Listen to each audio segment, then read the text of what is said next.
बरुणी पहाड़ में 12 आक्रमण घटना जड़े पुलिस कर्मचारी मृत्यु घटी। मृत पुलिस कर्मचारी हेले प्रदीप कुमार पेरी। मृत पुलिस कर्मचारी मृतदेह व्यवच्छेद भुवनेश्वर पठाई। 12 आक्रमण में गुरुतर होता 3 पर्यटक कटक बड़ मेडिकल को स्थानांतर होती। 12 आक्रमण में फसी पर्यटक पुलिस को उद्धार करने को खोर्धा एसपी विवेकानंद शर्मा डीएफओ लाडे गजानन दयानंद नेतृत्व में ट्रांकुलाइजर टीम टॉर्च नियाहुला ठेंगा स्ट्रेचर सहित अन्य सरंजाम धरी बरुणी पहाड़ में पहुंची। सेठारे राति तमाम 12 ऑपरेशन चलीथिला। प्राय 14 जन गछरे थिले। पुलिस वन विभाग टीम आंबुलांस अग्निशम विभाग सह स्थानीय युवक मानक प्राय 6 घंटा अक्लांत परिश्रम जोगु समस्त को उद्धार करा जायछि। अधिक आलोचना करबा खोर्धा रिपोर्टर सुब्रांशु सामंतराय आम सहित जोड़ी। सुब्रांशु, अभावन चित्र 12 आक्रमण मध्य पुलिस कर्मचारी आहत होती। वर्तमान स्थिति कौन कि भाव ट्रांकुलाइज करा जायतिला?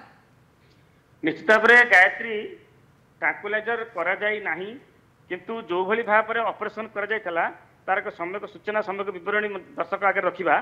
जे बरुणी पीठ होची पर्यटन स्थल पीठ। भोजी भात करने को बहुत जगह ये लोक मैंने आसती, किंतु भोजी करने एत काल है जहा फल उद्धार करने को जाइथिबा जड़े पुलिस कर्मचारी मृत्यु मुखरे पड़े और आउ 3 जन एते गुरुतर होती से कटक कि भुवनेश्वर एम्स में चिकित्सित होती।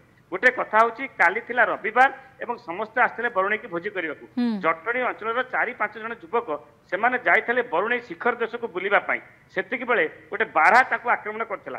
से बारहा आक्रमण शिकार होती युवक जन चित्कार करते फोन जोगे तल को सहायता मागिते।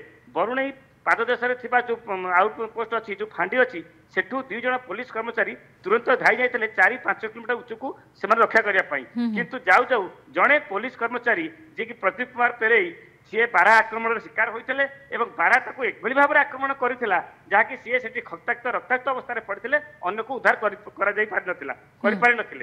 जो मैंने पर्यटक मैंने समस्ते गछ उपरକୁ चढ़ी जाते। जो तुरंत तल को खबर आसला अन्य बहुत कर्मचारी युवक अग्निशम बाहिनी पुलिस कर्मचारी फॉरेस्ट डिपार्टमेंट कर्मचारी एमाने समस्ते जाते। कि जो मैंने जाऊे से रोते समस्ते बारहा एत हिंस्र हो जाता समस्ते कई उद्धार कर पारे निजक आत्मरक्षा गछ उपरକୁ चढ़ी जाते।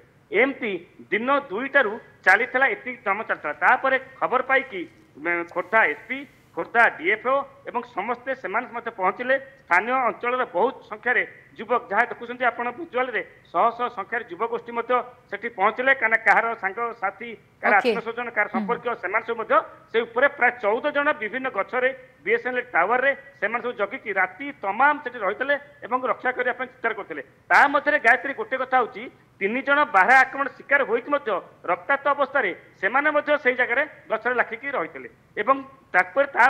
डीएफओ एवं एसपी एमानकर आलोचना एवं परामर्श में ट्रांकुलाइजर व्यवस्था पाई वसुधा योजना कर ट्रांकुलाइजर टीम अणा जाइला एवं ड्रोन कैमेरा सहायता नहीं जाइला जाल अणा जाइला समस्त प्रकार प्रिकॉशन समस्त प्रकार रक्षा एवं केमिल भाव में बारहा को रक्षा ये कर बारहा आक्रमण समस्त उद्धार कर बारहा को काबू कर योजना चलता। सुब्रांशु आपण कहले कि ट्रांकुलाइज करा जाय नाही तो 12 आखा पाखरे कोठी अछि वन विभाग रो टीम पूरा पूरी नजर रखिछि कि नाही? निश्चित भाव में सेटा गोटे डीएफओ एवं जो रेंजर अच्छे से जो टीम जाते ट्रांकुलाइजर नहीं कि जाते ट्रांकुलाइजर करेंगे जब कौन सी परिस्थिति दरकार पड़े कहीं बारहा से हिंस्र हो गलानी रक्ताक्त रक्ताक्त कर लोक तेणु लोक उद्धार कर प्रकार डीएफओ कहते बारहार कौन क्षति हम ना कहीं जेहेतु सी हूँ वन्य जंतु एपटे एसपी कहते पुलिस कर्मचारी मैंने जाइए जो पर्यटक मैंने जाती से जीवन सुरक्षा भाव में उद्धार पाइबे एमती भितर ट्रांकुलाइजर करा शेष निष्पत्ति कर ट्रांकुलाइजर टीम को सहायता लड़ाई ट्रांकुलाइजर किंतु जो युवगोष्ठी स्थानीय युवक मैंने सेमाने जिते निआहुला धरिकी सेमाने जो देशी जोटा आम कहीपर देशी कौशल से देशी कौशल लेकिन अन्य पहाड़ अन्य पाखे गले से निआहुला देखिकी बारहा चली जाता दूर को एवं समस्त गोटे पर गोटे उद्धार कर किंतु गायत्री जो पुलिस कर्मचारी प्रथम जाता प्रदीप कुमार पेरेई सी हूँ 6th बाटालियन जन पुलिस कर्मचारी घर हूँ जाजपुर अंचल जी जाता सी आ समस्ते आसिले किया गुरुतर आहत अवस्था आसतु ये सुस्थ अवस्था आसतु किंतु सी आ तार जीवन रक्षा कर पारा ना तार मृतदेह को आने 3 घंटा काल लगिगला प्राय 12 घंटा यही ऑपरेशन चलता समस्त को उद्धार कर आहत अवस्था हो सुस्थ अवस्था हो जड़े पुलिस कर्मचारी मृत अवस्था आछंती। ओके बहुत बहुत धन्यवाद शुभ्रांशु आपण सूचना जड़े पुलिस कर्मचारी मृत्यु हो जाए 3 जन गुरुतर अच्छा कटक हॉस्पिटल को मध्य शिफ्ट करा जायछि। बारा जेतु हिंस्र अवस्था सेठी अच्छी ट्रांकुलाइज करा जाय नाही तेणु वन विभाग टीम पूरापूरी सेठारे सजाग रही सतर्क नजर रखी।